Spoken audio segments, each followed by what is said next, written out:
Sat Shri Akal Ji. Welcome back, everyone, to the deep dive. Today, well, we're tackling something pretty universal, something that really gets under the skin, I think, from when you're a teenager right through to, well, later life. We're talking about worry and fear, that cycle. And we've got this really powerful piece of timeless wisdom to help us look at it, not just theoretically, but, practically. Sat Shri Akal Ji. Yes, and what's really interesting I find is that this wisdom, it comes from Guru Tegh Bahadur Ji. And it's not just offering like a comforting idea, it feels more like a direct technique almost, a path to actually defeat that negativity and anxiety. Okay, a technique. I like that. So our mission today then is to unpack that, see how this wisdom, how it actually works day to day. When your mind's racing before a big meeting, or maybe you're facing a big life change. Exactly. It's about bridging that gap. The core of it is in this profound couplet. I should mention the original words have such a lively and powerful sound. You can really hear that energy in recordings like the ones AP Singh from Sikh Dharamsal shares. Ah, okay. Good to know.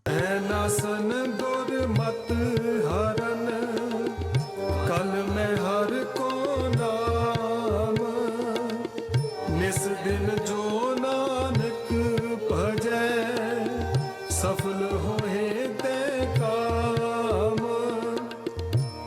So the couplet basically says, if you fill your heart with the creator's virtues, think of it maybe as grounding yourself mentally, reconnecting with what's truly valuable.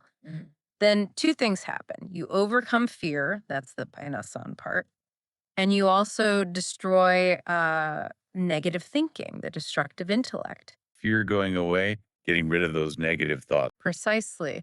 Let's break down that mechanism a bit. Think about tackling that chronic overthinking, or that voice of self doubt that just cripples you sometimes. Yeah, I know that voice. Well, the idea here is that your mind, it only has so much bandwidth, right? Cognitive load, you could call it. So if you consciously, actively choose to fill that space with remembrance, with virtue, with something positive and grounding. Then there's just no room left for the worry. Essentially, yes. It's like a mental displacement. You're pushing out the corrosive stuff by filling the space with the good stuff.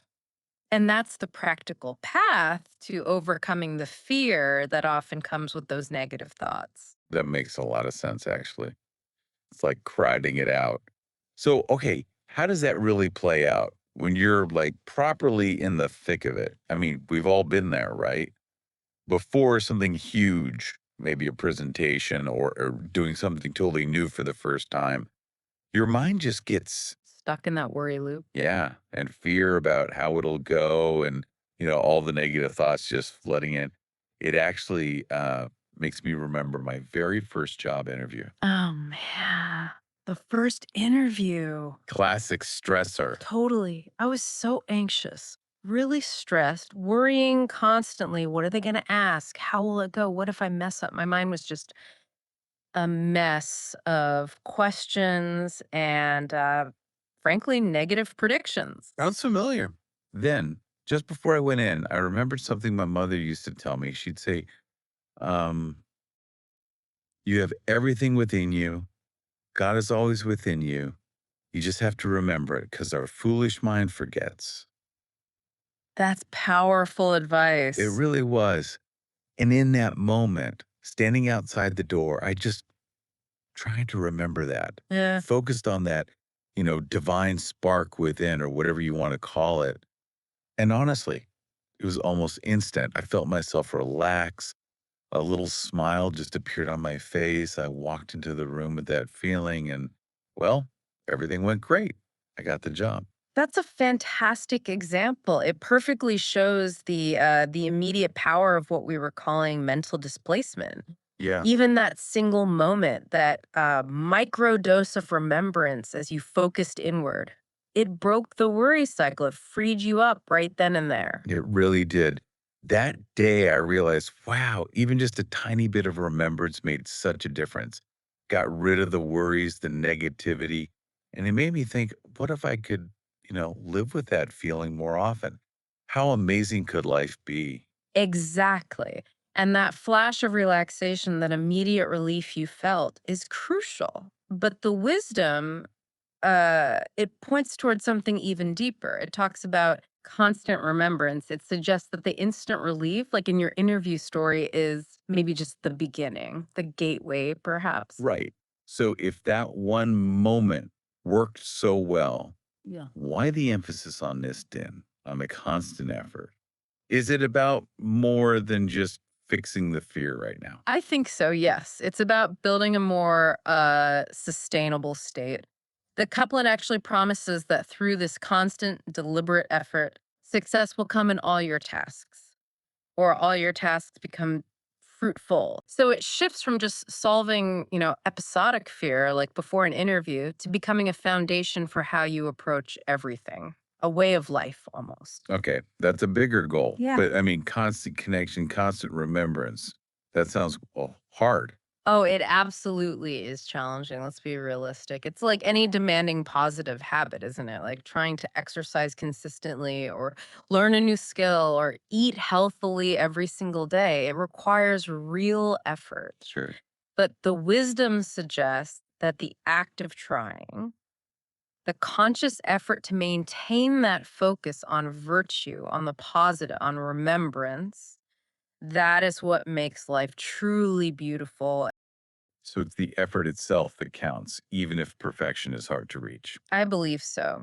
For listeners maybe grappling with daily stress, this act of trying doesn't even have to look overtly religious if that's not their path.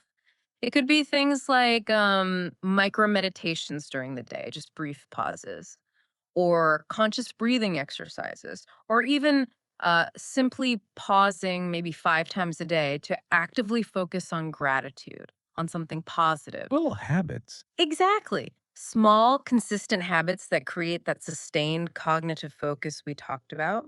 They mimic the effect of constant remembrance, helping to crowd out the negative self talk and worry over time. Okay. So the main takeaway here isn't about like finding a magic trick to eliminate fear entirely. It's more about building a mental muscle, a habit. That's a great way to put it. Building the mental habit of actively channeling remembrance or positive focus or grounding, whatever term resonates, Yeah. to defeat the negativity when it inevitably pops up, turning that fear into focus. Right. Turning fear into focus. I like that. It really makes you think, doesn't it? If just a single moment of remembering, of refocusing inside, could turn my anxious interview into a success, then what small daily habit could you, listening right now, adopt starting today? Something to keep that powerful, grounded feeling a little closer, a little more accessible, something to chew on there. Please don't forget to like, share, and subscribe if you found this helpful. And maybe share this with your family and friends. So not just you, but they too can learn and grow together on this path. Saw it, Triakalji.